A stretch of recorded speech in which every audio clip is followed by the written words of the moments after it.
नमस्कार, हमारा नाम है समरीन और आपने देखना शुरू कर दिया है लाइव सिटीज।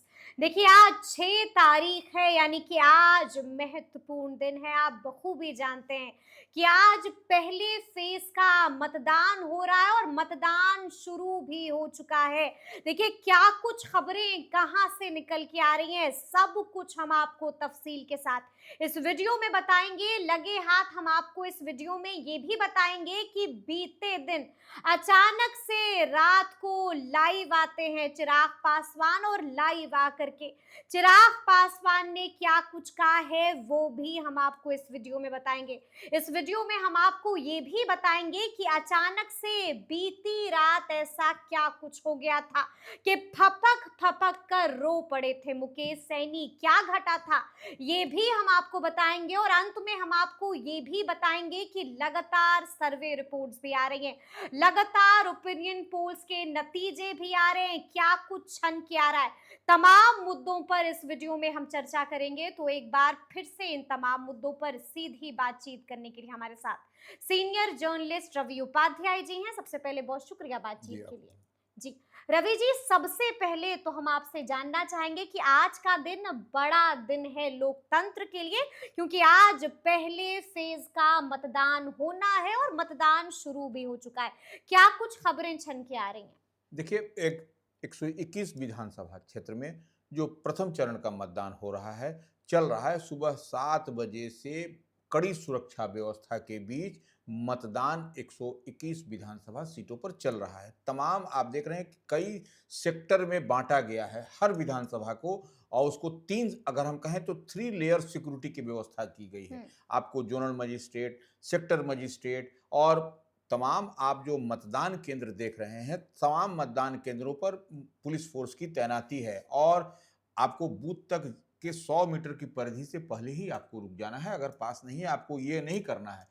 हालांकि पुलिस प्रशासन का लचीला रुख दिखाई पड़ रहा है शहरी इलाकों में, लेकिन आप ज्यों ही आप जो सो दियारा इलाके में जाइएगा, ड्रोन से मैपिंग हो रहा है मॉनिटरिंग हो रही और ये और है। घुड़सवार पुलिस को भी लगाया गया है। लेकिन दियारा का हम्म जो इलाका है उसमें सुबह से ही दिखाई पड़ रहा है कि 7 बजने से पहले ही लोग, क्योंकि वो लोग आते हैं शहर की ओर, आते हैं काम करने आते हम्म। हैं, तो दियारा के इलाके में लोग अपने अपने मतदान केंद्रों पर पहले जो है सो हम्म। जलपान और मैंने पहले मतदान हाँ फिर जलपान। फिर जी। वो उस टैग को याद करके हाँ। वो अपने अपने मतदान केंद्र पर लगे हुए हैं और जल्द से जल्द वोट देने के लिए कतारबद्ध हैं। लेकिन हम्म अभी तक जो प्रारंभिक सूचना आ रही है, कई मतदान केंद्रों पर ईवीएम जो इलेक्ट्रॉनिक्स वोटिंग मशीन है उसमें हम्म। तकनीकी रूप से खराबी आई है। ठीक है। लेकिन ठीक है। चुनाव आयोग में हम्म जो है सो कंट्रोल रूम बनाया गया है, उस कंट्रोल रूम से मॉनिटरिंग हो रही है और हम्म जिला प्रशासन की ओर से भी पूरी तरीके से अलर्टनेस बरता गया है और सेक्टर मजिस्ट्रेट को भी इस बात की जानकारी है। हम्म। ऑब्जर्वर भी जो केंद्र की ओर से लगाए गए हैं, कई ऑब्जर्वर हैं लगे हुए, तो वो ऑब्जर्वर भी उस पर देख रहे हैं। तो इस बात समझ लीजिए कि जो दियारा का इलाका है वहां पर किस तरीके से जो हम्म। ईवीएम की खराबी हो रही है उसको तुरंत बदला जा रहा है, दुरुस्त किया जा रहा दुरुस्त है, किया जा रहा जहां है। से जो भी खबरें आ रही हैं मॉनिटर किया जा रहा नहीं, है। उसमें एक बात और समझें, हाँ। वीवीपैट भी है। वीवीपैट भी है। तो जी। वो आप जो वोट डाल रहे हैं तो हम्म उसका जो है सो पर्ची भी, आपकी तस्वीर भी उसमें निकल के आ रही है, तो यह भी एक हम्म। प्रोसेस है। तो उसमें भी कई कई टेपी में दिक्कत हो रहा है, हम्म ये समझ में आ रही है। तो यह भी देखा जा रहा है और बूथ के स्तर से इसको सॉर्ट आउट किया जा रहा है और तमाम प्रत्याशी पहले आपको दिखाई पड़ रहे हैं कि घूमते हुए सभी बिल्कुल। 121 विधानसभा क्षेत्र में सब प्रत्याशी पूजा पाठ करके जो हम्म। हैं वह निकल चुके हैं मैदान में। मैदान में निकल चुके हैं और नीतीश कुमार भी निकल चुके हैं बख्तियारपुर के लिए। निश्चित रूप से बख्तियारपुर में वहीं जी। पर वोट आज से नहीं लंबे समय से वोट डालते हैं, तो वो हम्म उनके बेटे सब लोग हैं वहां पर, उनके परिवार के साथ वहां पर वोट कास्ट करेंगे नीतीश कुमार। हम्म और उसके बाद लालू प्रसाद यादव जो राजद अध्यक्ष हैं, वह भी पटना के वेटनरी कॉलेज में हम्म। उनका शुरू से रहता है, तो वो उनकी पत्नी राबड़ी देवी तेजस्वी, तो तमाम परिवार के साथ वह भी वहां वोट डालने के लिए। और ऐसे आपको कई ऐसे चेहरे, बिल्कुल। आपको जो दानापुर से प्रत्याशी हैं राम कृपाल यादव, हम्म। उनका भी जो मतदान केंद्र है वह भी अपने मतदान केंद्र पर वोट डालते हुए दिखाई पड़ेंगे। ऐसे कई चेहरे आपको हैं जो हम्म। जिसको आप समझ रहे हैं कि वह सब जगह वोट डालते हुए दिखाई पड़ रहे हैं। वोट डालते हुए आपको तमाम बड़े चेहरे भी नजर आएंगे। तो अब हम आपसे जानना चाहेंगे कि अचानक से हमने देखा रवि जी कि बीते दिन रात को अचानक लाइव आ जाते हैं चिराग पासवान, क्या कुछ कह रहे थे लाइव आकर? देखिए, चिराग पासवान की पार्टी 29 सीट पर लड़ने की बात कर रही है, लड़ रही है एनडीए फोल्ड से। हम्म। वो केंद्र में मंत्री हैं, एक लोग सीट पर तो नामांकन हाँ, रद्द हो गया है। मढ़ौरा वाले पर, जी। लेकिन वहां से एनडीए ने वहां से एक निर्दलीय प्रत्याशी को समर्थन कर दिया हम्म। है with the consent of Chirag Paswan. हम्म। तो ऐसी परिस्थिति में समझिए, चिराग पासवान के लाइव बीती रात आकर के बयां हम्म। करना कि एनडीए की सरकार बनानी है, नरेंद्र मोदी को डबल इंजन की सरकार बनानी है, तो यह तमाम तरह की बात करें और बिहार को कुछ अच्छा करना है, बेहतर परफॉर्म करना है, बिहारी होने पर गर्व होना है, तो तमाम तरह की बात चिराग पासवान एक तरीके से अपील ही थी। वह अपील भी कर रहे हैं और समझा भी रहे हैं कि बिहार की जो माटी है वो कितना फर्टाइल है, क्या है, कैसे करना है, यह सब बात वो बोलते हुए दिखाई पड़ी। यानी कि लोगों से अपील कर रहे थे चिराग बिल्कुल, पासवान। लेकिन चिराग पासवान का भी आज लिटमस टेस्ट है। कई सीटों पर आज जो चिराग पासवान के खाते में जो सीटें आई हैं उनमें से कई सीटों पर आज मतदान हो रहा है। देखिए, चिराग पासवान को हमने शुरू में ही बताया कि लोक जनशक्ति पार्टी रामविलास को 29 सीट, एक सीट मढ़ौरा वाली जो उनकी चली गई टेक्निकल कारणों से, तो वहां पर एनडीए प्रत्याशी को, निर्दलीय प्रत्याशी को एनडीए ने समर्थन कर दिया है, मढ़ौरा जो जो छपरा में है। तो ऐसे में समझ लीजिए 28 सीट अब दिखाई पड़ रही है उनके खाते में है चिराग पासवान की। तो उसमें प्रथम चरण में वह जो फर्स्ट फेज में 14 सीट है, 14 सीट है जिस पर कि चिराग आज पासवान के खाते वाली 14 सीटों पर आज मतदान हो रहा है। बिल्कुल आज मतदान हो रहा है और उसमें 5 जो है सो सुरक्षित सीट है। ठीक बात। वो उनके खाते में ही है। तो ये समझने वाली बात कौन सी सीटें हैं वो? अब बता देते हैं कि अब जैसे चिराग पासवान के प्रथम चरण की जो सीट है सिमरी बख्तियारपुर है, सिवान है दरौली का, ठीक और वह रिजर्व सीट है। सारण है गरखा, वह भी अनुसूचित जाति का है। बेगूसराय का साहेबपुर कमाल है, बेगूसराय का बखरी है, वह भी अनुसूचित जाति के लिए है। अब आप चलिए उसके बाद से खगड़िया का परबत्ता है, यह जो है सो आपको चिराग पासवान के, और उसके बाद से पालीगंज है पटना का, आपको ब्रह्मपुर है, बक्सर जो ब्रह्मपुर है वो बोला जाता है वो, उसके बाद से आपको मढ़ौरा है, सारण जो मढ़ौरा कहा जाता है, जो यहाँ पर सीमा सिंह का जो ये हुआ था वो है, तो वहां से एनडीए को जो प्रत्याशी को किया गया था वो। उसके बाद से मुजफ्फरपुर का बोचहा है, वह भी रिजर्व सीट है। उसके बाद से पटना का ही बख्तियारपुर है, उसके बाद से पटना का ही फतुहा है, फिर आपको वैशाली का महुआ है, और उसके बाद से पटना का मनेर विधानसभा क्षेत्र है। ये इतनी सीटों पर चिराग पासवान की पार्टी के पहलवान आपको लड़ते हुए दिखाई पड़ रहे हैं। आपको 28 में से या 29 में से जो समझना है, 14 सीट पर आज उनके प्रत्याशियों का भाग्य शाम को 5-6 बजे के बाद ईवीएम में बंद हो जाएगा। पॉलिटिकल कई दिग्गजों का भाग्य ईवीएम में कैद होने वाला है। बिल्कुल अग्नि परीक्षा है उनकी, उनका इम्तिहान है। निश्चित रूप से कई सारे 2 डिप्टी सीएम हैं, कई दिग्गज मंत्री हैं जो मिथिलांचल से लड़ रहे हैं, तो ऐसे में कई सारों का आज जो है सो ईवीएम में कैद हो जाएगा। और तो यह एक बड़ी बात है 6 बजे के बाद, और ताला जो है वो खुलेगा 14 तारीख को। 14 तारीख को पता चल जाएगा कि आखिर विजेता कौन है। तो अब हम जिक्र करेंगे मुकेश सहनी का। रवि जी, हमने ये भी देखा कि रात को मुकेश सहनी भी लाइव आए थे, और सिर्फ लाइव ही नहीं आए थे बल्कि बिलक बिलक कर रो भी रहे थे। क्या घटा, क्या हुआ? देखिए, मुकेश सहनी सन ऑफ मल्ला निश्चित रूप से महागठबंधन इंडिया ब्लॉक में है और मजबूती से है, इस बात को मानना पड़ेगा।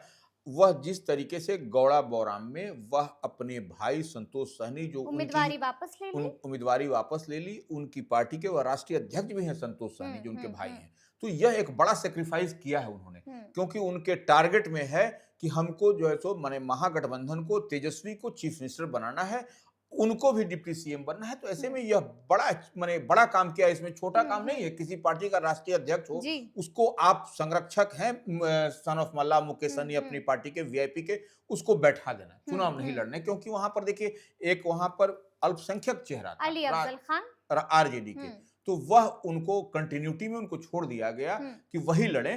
तो यह विड्रॉ करना यह बड़े दिल की बात है। लेकिन कुछ लोग ये कह रहे हैं, पॉलिटिकल कॉरिडोर्स में ये चर्चा हो रही है कि छल हुआ है, खेल हो गया है मुकेश सहनी के साथ। क्या आप भी इस बात से इत्तेफाक रखते हैं? अब देखिए, मुकेश सहनी के साथ खेल हुआ नहीं हुआ, देखिए वहां पर अगर यदि अल्पसंख्यक की बात आ रही थी पहले से ही, जो देखिए जो पॉलिटिकली जो इसको डिकोड किया जा रहा है कि वहां पर आरजेडी के जो प्रत्याशी अली अफजल खान, तो वो पहले उनको नहीं दिया जाता, इन्हीं को पहले दिया जाता। तब ये तो यह सब बात तो है, यह सब तो इफ बट किंतु परंतु है। लेकिन रोने क्यों लगे? हाँ, रोने, देखिए यही वो मैसेज दे रहे हैं कि देखिए सन ऑफ मल्लाह मुकेश सहनी ने गरीबी भी देखा, अमीरी भी देखा, उतार भी देखा, जिंदगी में चढ़ाव भी देखा, और यह कहते कहते उनका आंख बिलखते हुए वो दिखाई पड़े। तो वह, और इतनी ही बात नहीं, वह कहे कि हम लोगों को इस बार आरक्षण की बात कह रहे हैं, तो नहीं तो नरेंद्र मोदी के लिए यह टफ होगा, यह गलत मैसेज जा रहा है 29 में। तो ये निश्चित रूप से वह बड़ी चुनौती भी एक तरीके से दे रहे हैं। और गौरा बोराम का भी जिक्र किया उन्होंने, बिल्कुल ये जिक्र किया, अपने भाई का जिक्र किया, पार्टी के राष्ट्रीय अध्यक्ष का, कि मैंने क्यों उनकी उम्मीदवारी वापस ली,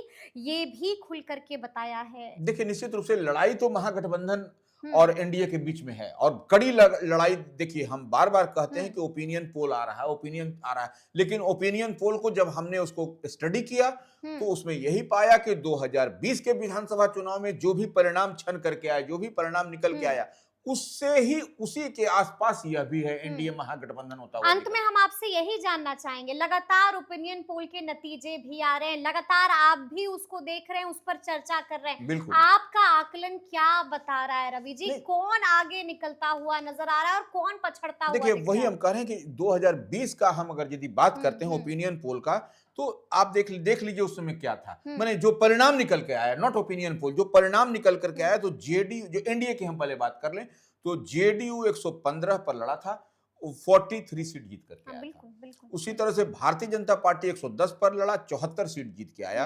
विकासशील टेस्ट हो गया था। हाँ, और विकासशील इंसान पार्टी उस समय समझना पड़ेगा, वह एनडीए के साथ में थी, वह लड़ी थी 11 सीट पर, 4 सीट जीत करके आई थी। और हिंदुस्तान चारों जो है वो बीजेपी में, चारों बीजेपी। और हिंदुस्तानी आवाम मोर्चा, जो आपको जो जीतन राम मांझी की पार्टी है, वह 7 सीट पर लड़ी थी, 4 सीट जो है सो जीत करके आई। तो यह एक टोटल 125 आंकड़ा था 243 में एनडीए का। और उसके बाद इधर आप आरजेडी महागठबंधन की हम लोग बात कर लें, तो वो देखिए आरजेडी 100 ने लड़ा था 144 पर और 75 सीट जीत के आया था। तो वो देखिए हम जो बात कहना चाह रहे हैं उसको समझाएंगे अभी हम। कांग्रेस 70 पर लड़ी थी, 19 आई थी। सीपीआईएमएल भाकपा माले, जो दीपांकर भट्टाचार्य की पार्टी है, 19 पर लड़ी थी, 12 जीत करके आई थी। सीपीआई जो है सो वह 6 पर लड़ी थी, 2 जीत करके आई। इसी तरह से सीपीएम 4 पर लड़ी थी, 2 जीत करके, टोटल 110, 243 में 110 और ये 243 में 125। ये और थोड़ा सा निर्दलीय एक उसमें जीत करके आए थे, सुमित सिंह, जो मंत्री बने थे।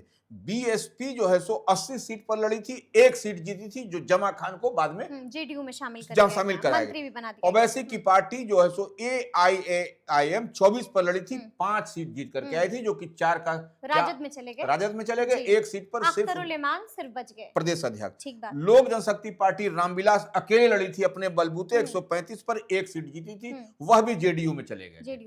अब आप चलिए आरएलएसपी उपेंद्र कुशवाहा की पार्टी ग्रैंड सेक्युलर अलायंस करके लड़ी थी, याद कर लीजिए उस समय 104 पर लड़ी थी और 0 पर वोल्ड हो गई थी। तो ये अभी देखिए उपेंद्र कुशवाहा एनडीए में है, आपको चिराग पासवान एनडीए में, तो यह एक कुनबा है। लेकिन हमको जो दिखाई पड़ रहा है, हम इसीलिए बताना चाहे लाइव सिटीज के व्यूअर्स को कि जो चुनाव परिणाम जो उस समय आए थे 2020 में और 2025 का जो ओपिनियन पोल आ रहा है, उसमें कोई विशेष अंतर नहीं, कोई विशेष अंतर नहीं आ रहा। और लड़ाई कांटे की चल रही है, इस बात को भी मान के चलिए। टक्कर है, बहुत मजबूत टक्कर, कड़ी टक्कर, बिल्कुल टक्कर है। तो अब देखना होगा कि आगे आगे क्या क्या होता है। एक बात और है, बिल्कुल, हाँ, प्रधानमंत्री आ जा रहे हैं। बिल्कुल, आज प्रधानमंत्री जो है सो समरीन जी, एक चीज जान लीजिए, प्रधानमंत्री जब आज वोटिंग हो रहा है, प्रधानमंत्री बिहार में रहेंगे, हुंकार भरेंगे। नहीं, हुंकार, ये टैक्ट भी है और एक्ट भी है और फैक्ट भी है।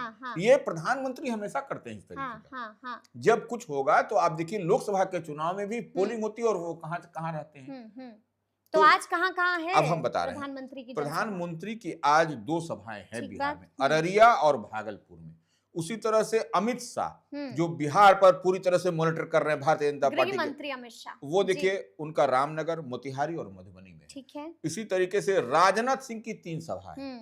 वह है आपको बथनाहा, चिरैया और केसरिया में। तो हम्म। ये आपको पूरा घेराबंदी, और ऐसा नहीं है कि आपको तेजस्वी यादव बैठे रहेंगे, मुकेश सहनी, वह लोग भी हम्म। मूवमेंट होगा, वह भी प्रशांत निकलेंगे, किशोर भी लगे हुए हैं। प्रशांत किशोर भी लगे हो। तो यह सब बिल्कुल तमाम तरह बिल्कुल। की आपको प्रयास, इधर वोटिंग होगा हम्म। 121 पर, और इधर दूसरी तरफ दूसरे फेज के लिए प्रचार प्रसार भी चलता रहेगा। प्रचार प्रसार भी चलता रहेगा, तो अब देखना होगा कि आगे आगे क्या क्या होता है। तो फिर ये पूरी चर्चा और पूरा वीडियो आपको कैसा लगा है, कमेंट करके हमें जरूर बताइएगा। तो ऐसे तमाम अपडेट्स के लिए बिल्कुल ऐसे ही हमारे साथ बने रहिएगा और देखते रहिएगा लाइव सिटीज। बहुत शुक्रिया।